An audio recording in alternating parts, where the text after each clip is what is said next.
எல்லோருக்கும் வணக்கம். என் பெயர் என் குடும்பத்தின் அடையாளம்.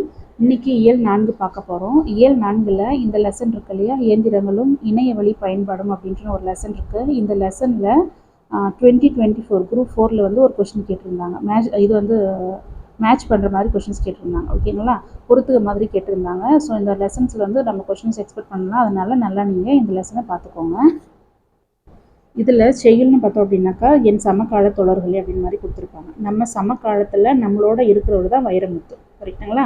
சமகாலத்தில் நம்மளோட இருக்கிறவர் தான் வைரமுத்து அப்படின்றத நீங்கள் ஞாபகம் வச்சுக்கோங்க.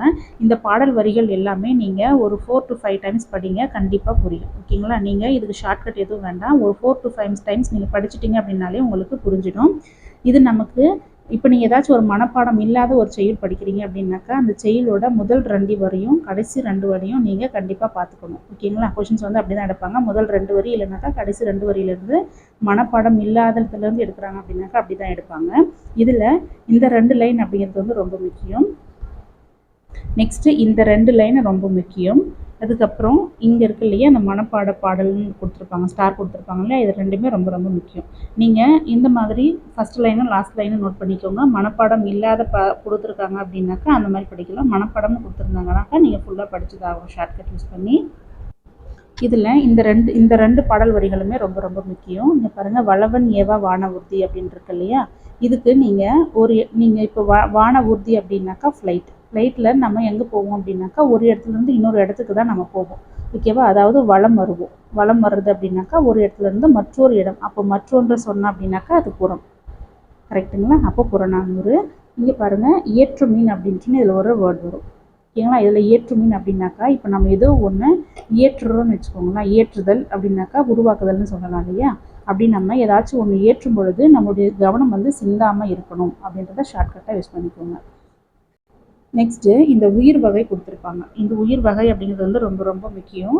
இது லாஸ்ட்டு 2022ல் குரூப் 2ல் கேட்டிருந்தாங்க அப்படின்னு நினைக்கிறேன். ஓகேங்களா? இதை நீங்கள் எப்படி ஞாபகம் வச்சுக்கிறீங்க அப்படின்னாக்கா 6 அறிவு இல்லையா, அப்போ உயிர் வகை இங்கே வந்து உயிர்களை வகையாக சொல்லியிருக்காங்க. ஓகேங்களா? இந்த வகைக்கு இந்த மாதிரி தான் இருக்கும் அப்படின்ற மாதிரி சொல்லியிருக்காங்க. அப்போது நம்மளுடைய நம்ம உயிரில் இருக்கக்கூடியவங்களுக்கு எல்லா வகையான காஃபியுமே பிடிக்கும் அப்படின்றத ஞாபகம் வச்சுக்கோங்க. காஃபி அப்படின்னாக்கா தொல்காப்பியம் அப்படின்றத ஞாபகம் வச்சுக்கோங்க. இதில் இந்த ஆர்டர் வந்து ரொம்ப ரொம்ப முக்கியம். ஓகேங்களா? லாஸ்ட்டு 2022ல் இந்த கொஷின் கேட்டிருந்தாங்க. இங்கே பாருங்கள், உற்றறிதல், சுவைத்தல், நுகர்தல், காணல், கேட்டல், பகுத்தறிதல். இதுக்கு நான் எப்படி ஷார்ட்கட்டாக வச்சுருக்கேன் அப்படின்னாக்கா, இங்கே ஒரு டிராயிங் இருக்குது இல்லையா, இந்த டிராயிங்கில் ஃபஸ்ட்டு நம்மளுடைய ஸ்கின் எடுத்துக்கோங்க. ஓகேங்களா? நம்மளுடைய ஸ்கின்னு ஃபேஸில், அதுக்கப்புறம் பார்த்தீங்கன்னாக்கா மவுத்து, அதுக்கப்புறம் நோஸு, ஐஸு, இயர்ஸ். ஓகேங்களா? இந்த மாதிரி நீங்கள் ஆர்டராக பார்த்தீங்கன்னாக்கா உங்களுக்கு ஞாபகம் வரும். இதில் ஃபஸ்ட்டு பார்த்தீங்க அப்படின்னாக்கா உற்றுரைதல் அப்படின்றன்னு சொல்லியிருப்பாங்க. அதாவது தொடுதல் உணர்வு அப்படின்னாக்கா புல்லு, மரம்.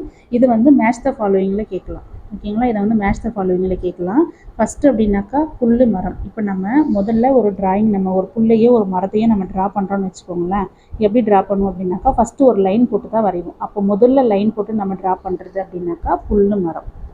நெக்ஸ்ட்டு சுவைத்தல், சிப்பி, நத்தை. அதாவது இதுக்கு நான் ஷார்ட்கட்டாக என்னோடய அத்தை வந்து எனக்கு சிப்ஸ் வாங்கிட்டு வந்தாங்க சாப்பிட்றதுக்காக. சுவைத்தல் அப்படின்னாக்கா சாப்பிட்றது. என்னோடய அத்தை எனக்கு சிப்ஸ் வாங்கிட்டு வந்தாங்க. நெக்ஸ்ட்டு கரையான், எறும்பு, நுகர்தல். இதுக்கு வந்து சர்க்கரை அப்படின்னு ஞாபகம் வச்சுக்கோங்க. சர்க்கரையோட அந்த ஸ்மெல்லை பார்த்ததுமே என்ன ஆகும் அப்படின்னாக்கா எறும்பு வந்து நுகர்ந்துட்டு அது எப்படி தான் வருதுன்னு நமக்கு தெரியாது. ஓகேவா? மோப்பம் பிடிச்சிட்டு அது எப்படியாச்சும் அதை சுகர் இருக்கிற இடத்துக்கு அது வந்துடும். இது ஞாபகம் வச்சுக்கோங்க. நெக்ஸ்ட்டு காணல் அப்படின்னாக்கா பார்க்குறது, கண்டு அப்படின்னு ஞாபகம் வச்சுக்கோங்க. தம்பி, நண்டை, கண்டான். 5 அப்படின்றது நமக்கு தெரியும், 6 அப்படிங்கிறது நமக்கு தெரியும். நெக்ஸ்ட்டு இந்த லெசன்ஸ் வந்து ரொம்ப ரொம்ப முக்கியம். இதில் ஒரு 3 இயர்ஸ் தான் ரிப்பீட் ஆகிட்டு இருக்கும். 82, 83, 84 அப்படின்னு சொல்லிட்டு. இதை நீங்கள் ஒன்ஸ் இதை படிங்க. இந்த இயர்ஸ் மட்டும் உங்களுக்கு ஞாபகம் இருந்துச்சு அப்படின்னாக்கா, கான்செப்ட் புரிஞ்சுக்கிட்டீங்க அப்படின்னாக்கா ஈஸியாக இருக்கும். கொஞ்சம் கன்ஃபியூஸ் பண்ணுற மாதிரி தான் இருக்கும் இந்த லெசன், ஆனால் ரொம்ப ரொம்ப முக்கியமான ஒரு லெசன் இது. நெக்ஸ்ட்டு பாரதிதாசனுடைய வரிகள் வந்து இங்கே கொடுத்துருப்பாங்க. இந்த வரிகள் வந்து ரொம்ப ரொம்ப முக்கியம். இதில் சூரியன் பற்றி தான் இந்த லைன் எல்லாமே இருக்கும். அதாவது சூரியன் வந்து எப்படி இருக்குது அப்படின்னு கொடுத்துருப்பாங்க. அதுக்கப்புறம் அது எப்படி உதயம் ஆகுது அப்படின்னு சொல்லியிருப்பாங்க. நெக்ஸ்ட்டு அதனுடைய பெருமைகள் என்ன அப்படின்ற மாதிரி சொல்லியிருப்பாரு. ஓகேங்களா? நீங்கள் ஒரு 4 to 5 டைம்ஸ் இந்த வரிகளை படித்து பாருங்கள். சூரியன் பற்றி தான் சொல்லியிருப்பாங்க. சூரியனையே நீங்கள் ஷார்ட்கட்டாக வச்சுக்கிட்டீங்க அப்படின்னாக்கா உங்களுக்கு ஈஸியாக புரிஞ்சிடும். பாரதிதாசன்.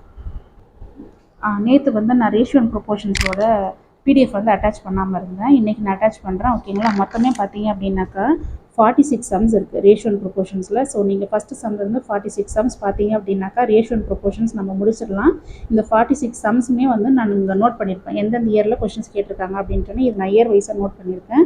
ரொம்ப ரொம்ப முக்கியம் ரேஷியோ அண்ட் ப்ரொபோர்ஷன்ஸ் அப்படின்றது. நம்ம 2 கொஷின் எக்ஸ்பெக்ட் பண்ணலாம். இதை பார்த்துட்டு நீங்கள் என்னுடைய நோட்ஸை நீங்கள் ஃபாலோ பண்ணிவிட்டு ஓல்ட் இயர் கொஷின் பேப்பர்ஸை நீங்கள் ஒன்ஸ் போட்டு பார்த்தீங்க அப்படின்னாலே நமக்கு ரேஷியோ அண்ட் ப்ரொபோர்ஷன்ஸ் வந்து நம்ம கம்ப்ளீட் பண்ணிடலாம். இது வரைக்கும் நம்ம மேக்ஸில் ஒரு த்ரீ டாபிக் வந்து கம்ப்ளீட் பண்ணிட்டோம் நோட்ஸோட. ஓகேங்களா? கண்டிப்பாக இந்த வீடியோ உங்களுக்கு யூஸ்ஃபுல்லாக இருக்கும் அப்படின்ட்டு நினைக்கிறேன். யூஸ்ஃபுல்லாக இருந்துச்சு அப்படின்னாக்கா என்னோடய சேனலை சப்ஸ்கிரைப் பண்ணிக்கோங்க. தேங்க்யூ.